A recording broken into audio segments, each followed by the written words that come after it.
do loteamento RGA. Basicamente nisso, na questão do que somos, Aracaju ou São Cristóvão. E aí foi colocado pelo engenheiro a decisão, a orientação, mas basicamente é isso. A gente tem que ter uma definição e eu convoco as associações, a jovem aqui da associação aqui, a Karina, a jovem Karina também, porque tem demonstrado... Certo. Então eu queria esse esclarecimento nesse sentido.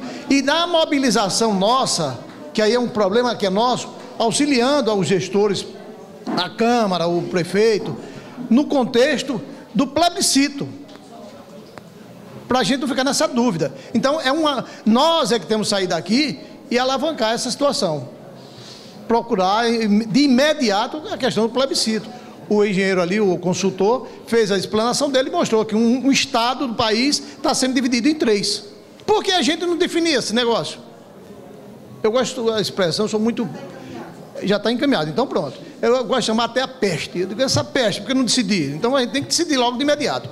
E aí, reivindicar ao nobre presidente da Câmara, aos nobres vereadores, o seguinte, de imediato, que nós precisamos disso de imediato, até a intervenção do Estado, com a presença da professora Ana Lúcia, deputada e professora, acima de tudo, eu gosto mais de ser professora do que deputada, porque deputada a gente dá muita porrada nela, cobra muito mais ela, e professora ela nos oferece.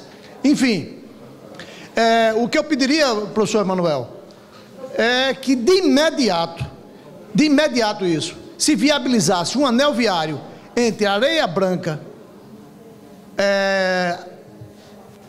Mosqueiro, ali dentro do Matapuã, o Senza, né, é aquela estrada real para o RGA, e que se definisse de imediato essa questão do anel viário, até mesmo com, não sei se com micro-ônibus, porque o ônibus grande, ele é complicado para ele circular hoje ali, mas que se fizesse de imediato com auxílio do DR, professora, com auxílio do DR, porque o município está talvez aperreado, fazer esse anel viário de imediato, mas de imediato para auxiliar essa comunidade que sofre com a pega. Sofre porque tem mães, tem pais que trabalham o dia todo e fica essa dificuldade muito grande. Até na questão do lazer, que o amigo da Areia Branca que cobrou o lazer, nós temos lazer demais. Nós temos lazer demais, porque essa orla toda é nossa. Essa orla toda é nossa aí. Então, lazer eu já deixava um pouquinho, tal, a gente tem que ir lazer, mas é preciso, eu sei disso. Mas de imediato seria o anel viário para atender isso. Outro aspecto, professor Manuel, seria na creche, para essa comunidade, uma creche de imediato. Dia 2 agora, eu estava almoçando aqui na rodovia dos Náufragos, num restaurantezinho que tem ali, quando eu me sentei, parou-se uma Ranger, e desceu 3 cidadãos. Quando eles desceram, tal, eu olhei, copiei, eu sou macaco velho, eles sentaram, tal, me olharam, me olhou, tal, não deu certo, caiu fora de imediato. Eu copiei a placa deles, era do Pará, deixei o almoço, fui para um posto policial que teve uma brilhante ideia de um cidadão empresário ali, que tem um supermercado gostosão, que cedeu uma casa ao Estado e colocou-se um posto policial. Eu de imediato corri, disse ao policial o que ocorreu, o que eu senti no clima ali. O policial nada fez, ficou na dele, tomou a nota da placa e tal, e deixou. Sabe o que ocorreu? Dona Preta, uma senhora que tem um barzinho aqui de tarde, perdeu o que teve, o que arrecadou durante o dia. Ela perdeu tudo, os bandidos chegaram lá e levaram. E foi esse cidadão, foi esses vagabundos, aliás, não é cidadão, vagabundo. Levaram. Então, de imediato, nós precisamos de uma delegacia aqui, e que essa delegacia venha atender exatamente, não do Aruana, que o Aruana é nobre, já tem lá aquela delegacia do Augusto Franco, que venha para cá, seja Rubalo, aqui, delegacia de polícia, o anel viário e a creche para atender. Outra coisa que é preciso, dona Miriam, para concluir, nós precisamos registrar aqui que nós temos no perímetro do Mosqueiro imóveis, comércio sendo implantado com potencial, eu acredito, economicamente, em torno de uns 20 a 30 empregados, cada empresa dessa, hoje já tem aqui, na área de matéria de construção civil, nos supermercados, imóveis e lojas em torno talvez de uns 3 milhões de reais, essas empresas, sem a menor segurança. E aí, só isso aí já satisfaz a minha participação. Obrigada. Eu sou moradora do loteamento Princesa da Praia e, como bem a colega ali já relatou antes, nós temos realmente uma situação bastante difícil com relação à segurança, à educação, acesso à escola e, principalmente, a questão segurança e transporte, que, assim, nós somos uma área que estamos completamente sem essa assistência, entendeu? Então, assim, eu estou aqui representando os moradores e solicitando que fosse visto essa situação de transporte e, como bem o colega aqui falou, que uma linha, pelo menos uma linha alimentadora, funcionasse dentro daquela nossa área ali, porque temos pessoas que trabalham, chegam tarde, muito tarde, pessoas que têm filhos na faculdade, né, e que têm dificuldade de chegar tarde da noite, têm sofrido até agressões, assaltos. Essa última semana teve um assalto na nossa rua mesmo. Então, assim, é uma das nossas reivindicações e também o transporte escolar, que busque as nossas crianças dentro daquela região para as escolas, que eles são obrigados a sair para escolas em outros bairros a partir do Rubalo, né? E até no centro da cidade. Então, basicamente, é isso que eu estou pedindo para a nossa região, a implementação de melhoria de transporte e educação. Obrigada, gente. Boa noite. Obrigada, Maria Emília. Firmo. Ao cronograma da revisão do plano diretor. E aí eu queria colocar, vereador Emanuel, que isso é uma posição muito pessoal. Nós temos um grupo discutindo a revisão do plano diretor já há algum tempo, já de 2 anos, chama-se Fórum em Defesa da Grande Aracaju.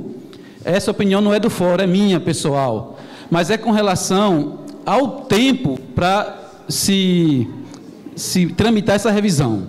E aí eu quero dizer o seguinte, que eu creio muito que vocês, os senhores vereadores, têm muita experiência e saberão medir qual o melhor tempo.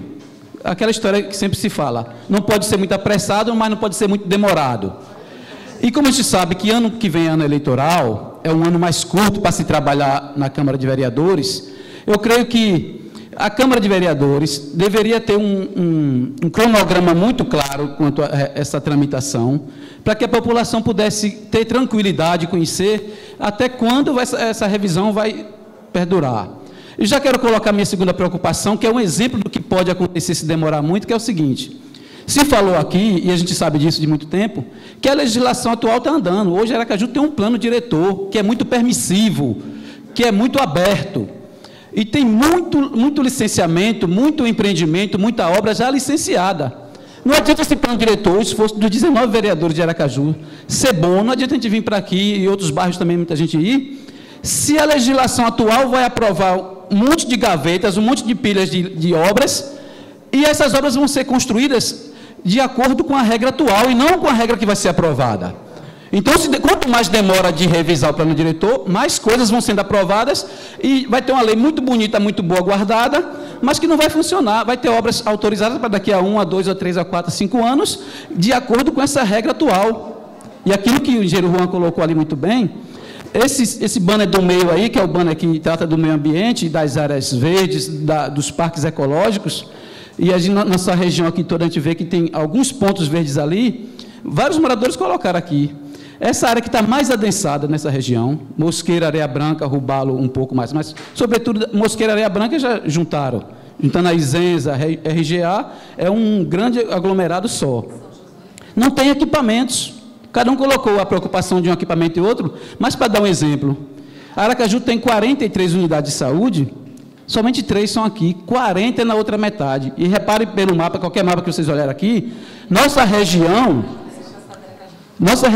é 48%, a metade de Aracaju.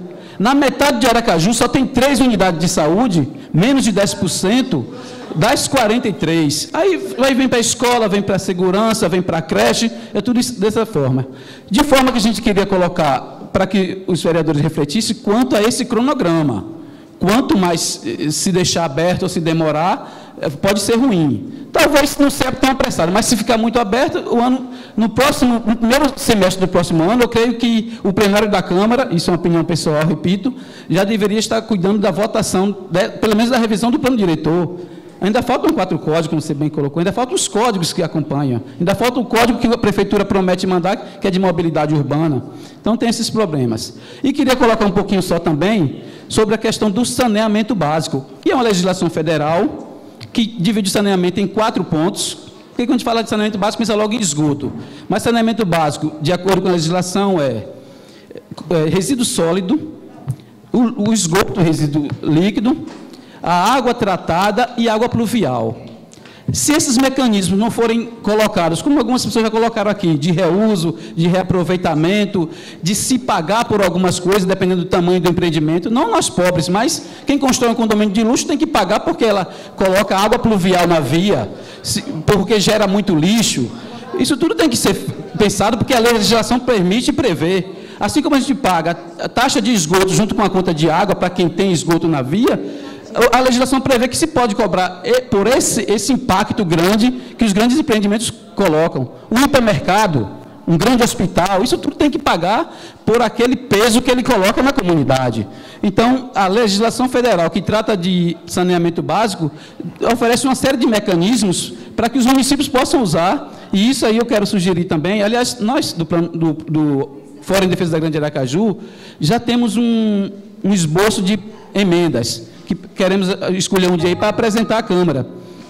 Elas deram quase 189 emendas ao plano diretor e temos algumas dezenas de emendas à lei orgânica, porque se não mexer em alguns dispositivos da lei orgânica, o plano diretor vai ficar capenga.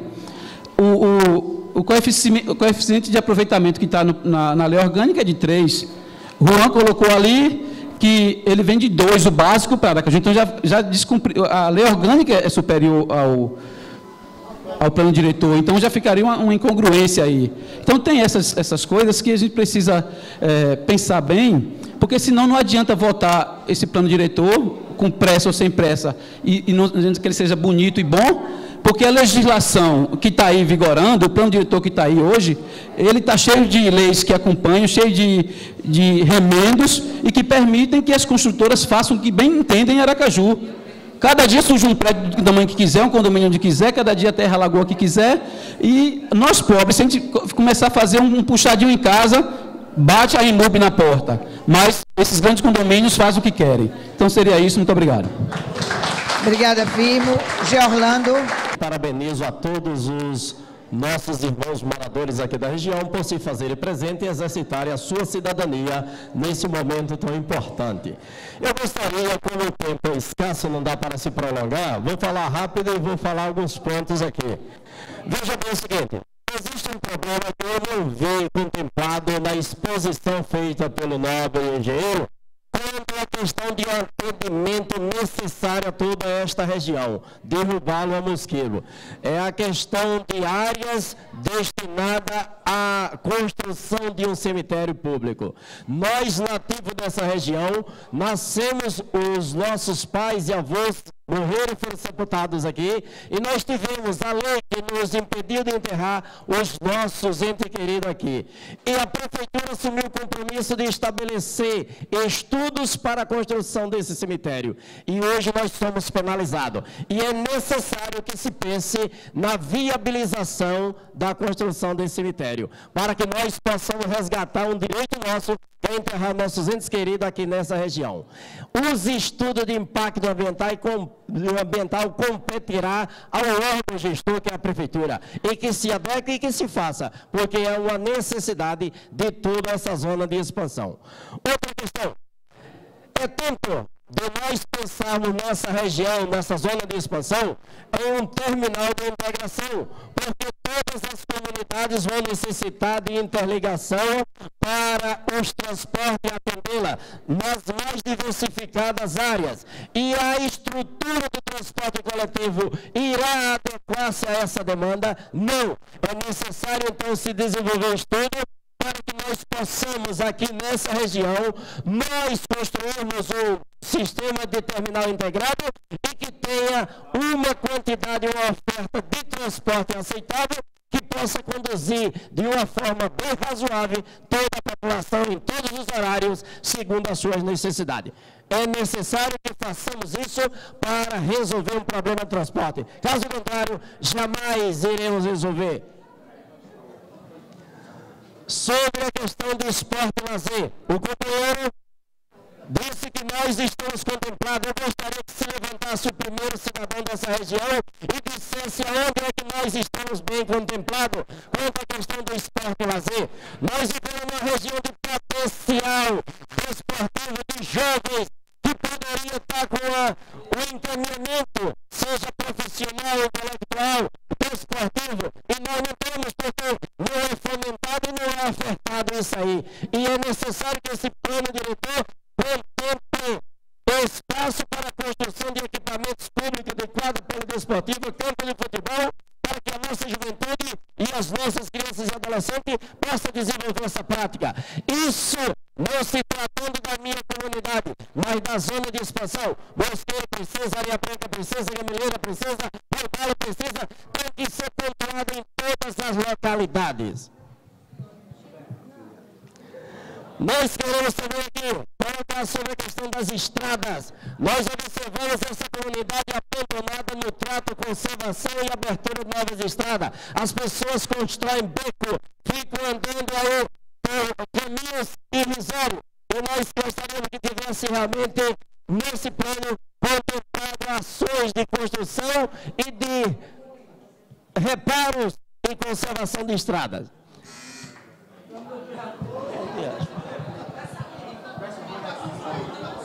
Para concluir, senhor Georlando. Para ser justo, presidente, para ser justo, gostaria que a senhora observasse o passado, que faz uma história do presente. Meus antecessores usufruíram além do tempo. Eu gostaria de usufruir também Um minuto a mais. Olha, nós estamos nessa região aqui carentes e passivos de perigos de agressões e assalto, devido à falta de iluminação pública. Que se faça registrar que essa região precisa de iluminação pública para garantir melhor mobilização dessa população. E o posto de saúde do Mosqueiro precisa se transformar em uma instituição que atenda às necessidades desse povo. Rodalho e Areia Branca tem um razoável e o Mosqueiro está sendo humilhado naquele postil. É necessário que se contemple que a saúde é direito do povo do Mosqueiro com dignidade e qualidade.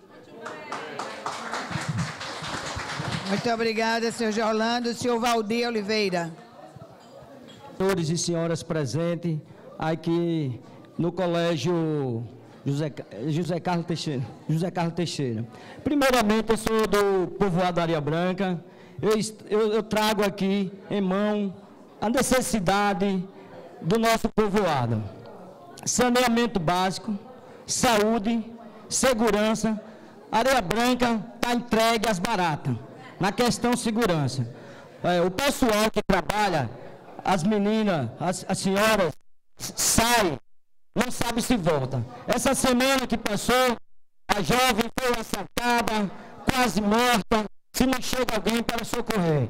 Quem nunca viu? Eu tenho 50 anos de idade, nosso povoado nunca se passou por isso. E hoje, eu peço, lamentavelmente, que a comunidade está em todas baratas. Eu peço encarecidamente a todos os vereadores presentes aqui que olhem para o nosso povoado. Segundo, para segurança, saúde, educação para negação. As crianças do povoado Areia Branca se deslocam para o Freitas Brandão, lá na Suíça, nos ônibus de péssimas condições, faz uma fila debaixo d'água, com essas chuvas. Meu menino chegou doente com ataque de garganta. E aí, o que é que a gente vamos fazer? Terceiro, o campo de futebol do nosso povoado se acabou.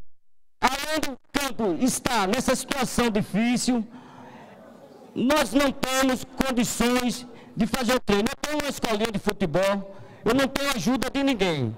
Eu sigo trabalhando com 70 garotos com a ajuda, primeiramente, de Deus e de alguns comerciantes do povoado que me ajudam. Então, eu quero pedir a todos os vereadores que olhem com bons olhos, ver o que a gente pode fazer em ajuda para continuar o trabalho dessa escolinha do nosso povoado, que são todo mundo carente.